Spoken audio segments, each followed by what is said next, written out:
Hello, I'm Ram Randolph, Senior Regional Director of Franchise Support here at the Support Center for Ace Handyman Services Franchising. Excited at this time to welcome you to the Ace Handyman Services family. I know you've been listening to Carrie on the service path. We want to go a little deeper on what it's going to take for our craftsmen to be the best they can be and the best in the business, which I believe you are. We know that our customers are happy when their home repair is complete, but you may not realize that it takes more than a job well done to deserve a 5-star review. The ideal Ace Handyman Services customers wants to pay for their experience, not just a repair. To be the trusted resource for everything home, our actions must reflect those of a home ally. At Ace Handyman Services, following the service path and adhering to the brand standards is your opportunity to make a positive impression on your customers, gain their trust, create the experience that brings them back again and again and again. One of the key components of this is the night before call. It's probably the weakest link in the service path. It's the one item that we've made promises in several locations. We've made the promise on the website. The office has promised the customer when they are communicating with them on the call that our craftsmen are going to make the night before call. And it's on the email that they get once the job is booked. So when we make that night before call, it's actually a promise that's been kept. We prove to our customer that we're a different kind of company, that we do what we say we're going to do. It's actually the first point at which the customer feels trust that we are who we say we're going to be. The next item is being on time. We've had a saying around here for over 20 years, if you're not early, you're late. And if you are running late, the best thing we can do is make a quick call. Hello, Mrs. Jones, this is Ram. I apologize, but I'm running a little behind this morning. Maybe there's something that happened. So we want to let them know that we're okay and that we will be there, and maybe we should give them a little bit of a time range of when we'll be there. We'll be there within 15 minutes, within 30 minutes. Apologize again for being late. Once we get to the job site, we need to be parking the right place. We asked our craftsmen to park on the street rather than the driveway. Now, unless the driveway's too long, and if it's too long, then, we're going to need to park on the driveway. There's no use in hauling material and tools for half a mile. But once we are parking where we park, we need to park the right direction. Don't know if you know this or not, but if you park the incorrect direction on the road and you get in an accident, it's your fault, not the person that hit you. If you must park in the driveway, then we ask that you take something along with you that you can place underneath your truck, especially if it's got a leak. The next item is the customer approach. One of the things that we're going to do is, as we get out of the truck, we're going to grab our clipboard, we're going to grab a tool box or a bucket of tools or something like that. As we head to the door, we look prepared to do the job. That's key. Being prepared, looking prepared definitely makes a difference for our customers. As we're heading up to the door, maybe the trash can's out by the road that's been emptied already by the trash men. Let's grab that trash can and drag it back up to the front of the house. Save the customer a trip. Or if the newspaper's laying on the ground, if they still throw it in that neighborhood, pick it up, take it with you. Something like that. As you're heading to the door, look around the home. Is there something that you can compliment the customer on their home? Maybe they've got a great manicured lawn, things like that. Or, maybe they've had the outside just freshly painted and it looks immaculate. Compliment them on that. As you ring the doorbell or knock on it, which you'll have found out on the night before call, then do what they ask you to do. Maybe they have a baby in the home or something like that, and they may be sleeping at that time, and they prefer little one not to wake up, so you knock instead of ring the doorbell. As you do that, and you step back, you're going to hit the start the job on the app so that you start your time frame. Step back and give them some space. We need to create a little bit of space right now anyway, but sometimes customers just want some space between you and them as they greet you at the door. We don't need to be looking in the windows, wondering when they're going to come. If it's been a little while, step back up, knock, or ring the doorbell again. Once they come to the door, let's follow their lead. Do they extend their hand to shake yours, or do they not? If they do, then shake their hand. If they don't, then don't extend your hand and force them to do something that makes them uncomfortable. Keep them comfortable in their home. We're going to look the customer in the eye, and we're going to be friendly. We're not going to be fake. We're going to greet them with friendliness. Hello, Mrs. Jones. I'm Ram with Ace Handyman Services. I'm here today to take care of your garbage disposal that you asked us to come take care of. May I see the project? People have a right to feel safe in their home. Put them at ease. Speak of your family, talk to your children, personalize yourself. Those kind of things help put them at ease, helps build that rapport between you and them. As you step in the home, we're going to put on booties. We're going to make sure that we have those on our feet to protect the home. One of the things that tells the customer is that we respect their home. We want to take care of their home. And so as we step in, we put the booties on, and we say put the booties on no matter the condition. Sometimes it protects your feet.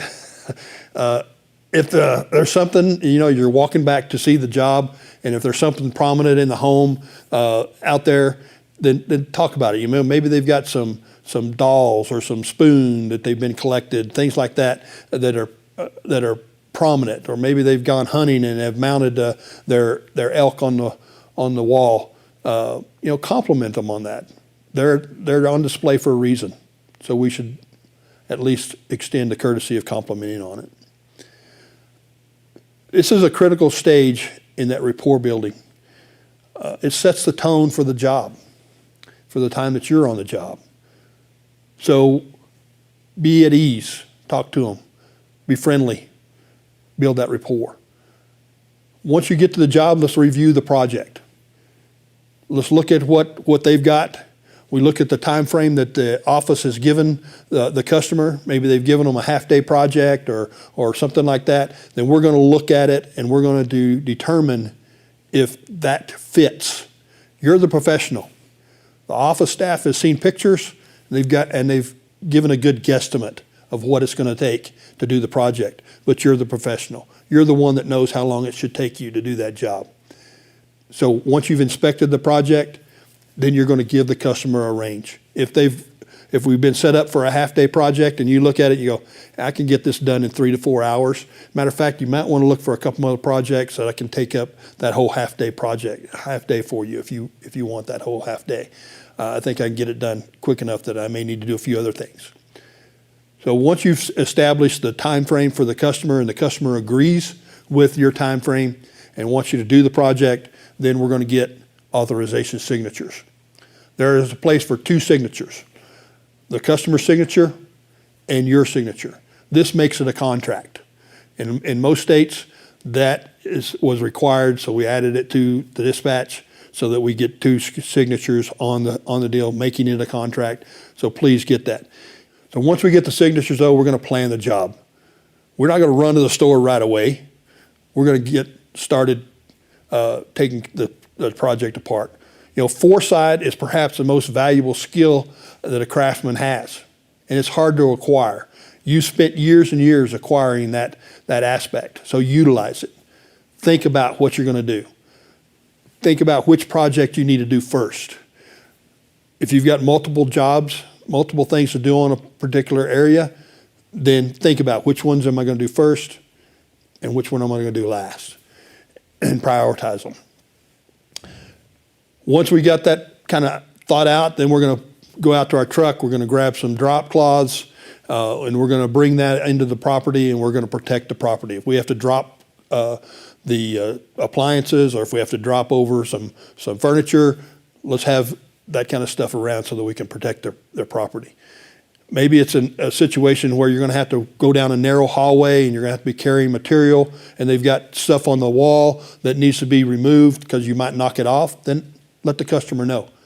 Do they want to remove it? or would they allow you to remove that so that you can protect that piece so that it's not damaged? Once we've got all this kind of stuff, our props, our drops in place, and things like that, and maybe we're working in an area where they've got some really nice countertops, and we're going to be having tools up on the countertop, recommend that we have maybe a moving blanket or something a little heavier than a normal drop cloth that we can put on top of the countertops or on top of appliance to protect them. Once you've got everything in place, we're going to ask for the customer for permission to take the before and after pictures. It's important to ask for that permission, not simply assume that you can do so. If permission is given, then we're going to take a very good before picture. Here's a key component. Remember where you're standing. Make a note, make a mental note. Where am I standing when I take this picture, so that when I get done and get the project put back together, then I'm going to stay in the same place and take an after picture. So we've prioritized the tasks. We've got everything dropped. We're ready to start taking the projects apart. As we take the projects apart, we make our material list. Once we get the projects all apart and we get our material list put together, we're going to ask if there's anything else that the customer may want us to do, because we're going to make a trip to the lumber yard or to the hardware store. We want to make one trip. We're on the clock while we do it. So if they've got multiple other things that they want us to do, let's take those things apart, make our material list, make one trip to the lumber yard or to the hardware store. Communication, let the customer know that you've got that list put together and that you're going to run to the store. We want to be prompt. We want to get to the store, get our parts, get back, get things put back together. Legal limits, no use in speeding. If you're going to take lunch during this time, let the customer know, Mrs. Jones, I'm going to run to the lumber yard or Ace Hardware and pick up these parts, but while I'm gone, I'm going to take a lunch break. That lets the customer know that you're going to be a little bit longer than maybe you would be normally, which puts them at ease, and that makes them not worry about where you're at. Once you've gone to the store and you get back, we're going to communicate. Again, letting the customer know we're back so that we can start putting the thing back together, everything back together. Communication is vital. So as you put things back together, then you're going to start to clean. So as you put one part together, you clean that area up, you roll your drop cloth up and put it in the pile. Then you go to the next one, you put it together, you clean that area and roll your drop cloth up, go to the next one. Then after everything's put together and the majority of the cleaning's been done, take your drop cloths back out to the truck, grab your vacuum cleaner, your dustpan, whatever you may need, your cleaning materials, so that you can do a really good job of putting some cleaning stuff on and clean up as a good final cleaning. We want to clean it and leave it cleaner than what we found it if possible. Then we're going to, as we've taken everything back out, we've taken our vacuum cleaner out to the truck and put it away, because we've got everything clean, ready to go.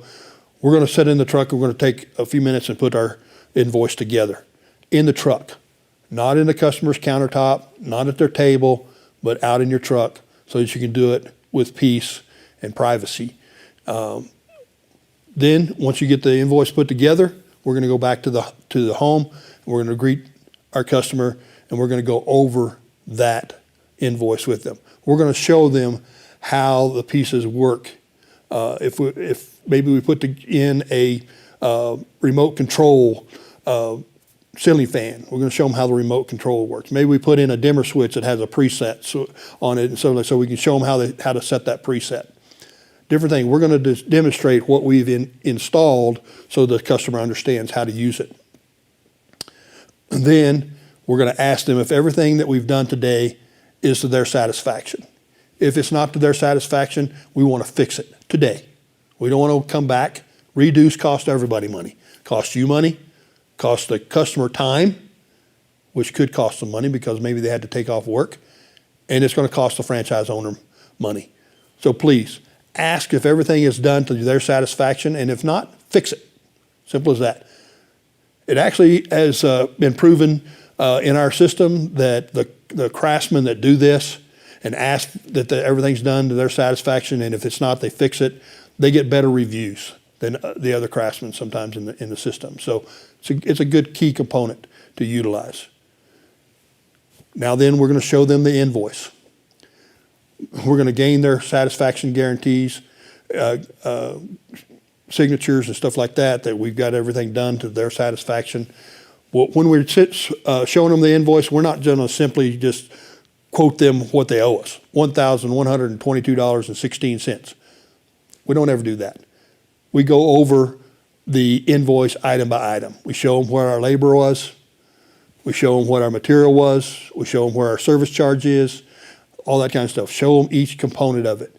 If we finished ahead of schedule, then we show them that. You know, maybe we estimated that it was going to take us 6 hours to do the project, and we actually got it done in 5. We gave them a range, 5 to 6. We hit the 5 rather than the 6. Customer's going to be happy. Let them know that. So then once you've got the signatures, you'll send the invoice to their email.